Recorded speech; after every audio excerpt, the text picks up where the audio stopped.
आरक्षणाबाबत काल झालेल्या बैठकीत सकारात्मक चर्चा झाली। मराठा समाजाला आरक्षण देताना ओबीसीवर अन्याय होणार नाही ही भूमिका पहिल्या दिवसापासून सरकारची आहे।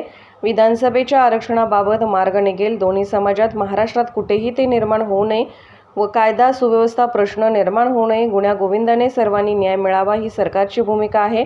आरक्षणाबाबत सरकार सकारात्मक आहे। निश्चितच चांगला निर्णय येईल।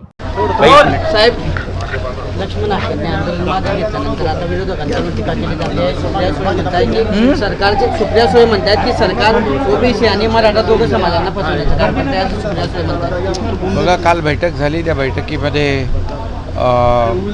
दोन्ही उपमुख्यमंत्री होते, इतर मंत्री होते, भुजबळ साहेब होते, सर्वजण होते आणि त्यामध्ये चर्चा झाली, सकारात्मक चर्चा झाली ओबीसी समाजाच्या नेत्यांच्याबरोबर।